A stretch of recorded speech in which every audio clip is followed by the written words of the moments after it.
Senhor Presidente, Senhor Primeiro-Ministro, Senhores Membros do Governo, Senhoras e Senhores Deputados. Com o agendamento deste debate, pensei momentaneamente que teríamos regressado a algures no final de 2015 e ao início dos já quase 5 anos dos governos do Partido Socialista liderados pelo atual Primeiro-Ministro. Mas afinal não.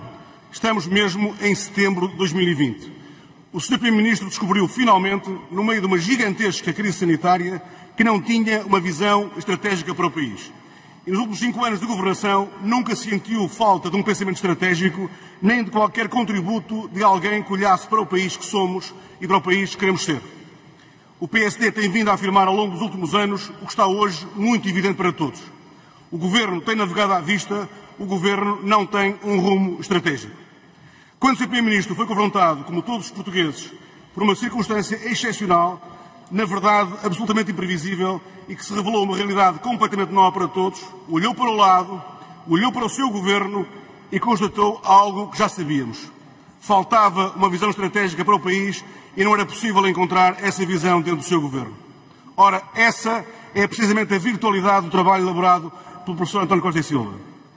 Obrigar o Governo a perceber que pode, deve e tem mesmo que haver pensamento estratégico na ação governativa e que o conhecimento da realidade e das possibilidades é sempre um bem necessário para as decisões. Mas hoje vivemos um tempo excepcional. E neste tempo excepcional há uma pergunta à qual o Governo tem mesmo que responder. O que esperam hoje os portugueses da ação do Governo?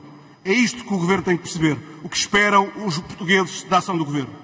Sr. Primeiro-Ministro, o que esperam os portugueses da ação do Governo é muito simples. Esperam um rumo. Um rumo, Sr. Primeiro-Ministro. Que seja mobilizador a todos os portugueses, que envolva os trabalhadores, os empresários, as empresas, as universidades, as instituições. Infelizmente, o Governo não tem sido capaz de definir esse rumo, nem capaz de mobilizar os portugueses para o que temos todos que fazer.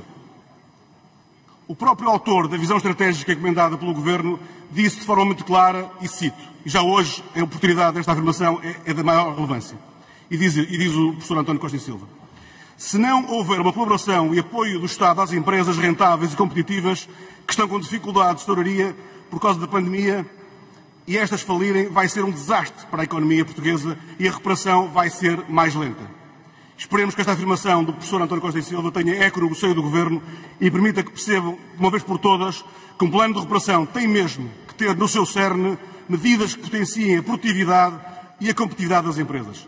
Porque são as empresas, são os empresários, são os trabalhadores que criam riqueza e que fazem crescer o país.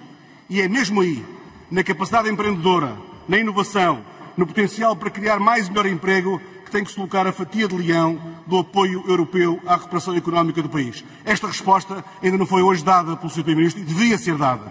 É neste âmbito, nas empresas, onde deve ser colocada a fatia de leão.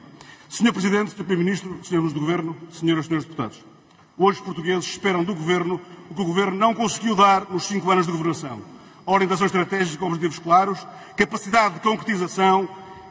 Esperam muito mais do Governo, muito mais ação e menos propaganda.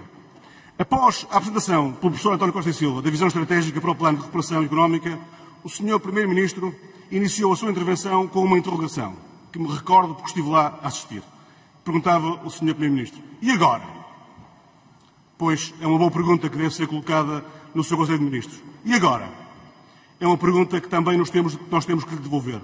E agora, Sr. Primeiro-Ministro? E agora, Sr. Primeiro-Ministro? A questão é que as respostas não têm sido dadas e hoje vê-se neste debate que não há resposta para o que vem a seguir. Não se percebe qual é o plano do Governo. Agora é hora do seu Governo fazer o que tem que ser feito. Criar um modelo de governação dos fundos europeus à prova de interesses que não sejam apenas e só o interesse de Portugal e dos portugueses. Apostar nos portugueses na sua capacidade de enfrentar adversidades. Ouvir a sociedade portuguesa e definir as prioridades certas. Será imperdoável não termos um Governo à altura do momento em que vivemos. Será imperdoável termos um Governo que cometa os mesmos erros dos governos socialistas do passado. Será imperdoável que este seja o Governo da oportunidade perdida. Não há tempo para errar. E este é mesmo tempo para acertar. Sr. Presidente, Sr. Primeiro-Ministro, Senhores Membros do Governo, Senhoras e Senhores Deputados, termino nos mesmos termos em que já o fiz deste mesmo lugar com o pensamento de Almada Negreiros. Traduz muito o momento em que vivemos. Quando eu nasci, as frases que hão de salvar a humanidade já estavam todas escritas. Só faltava uma coisa: salvar a humanidade. E neste caso, o que falta mesmo é um plano. E o plano ainda não se percebeu. Muito obrigado.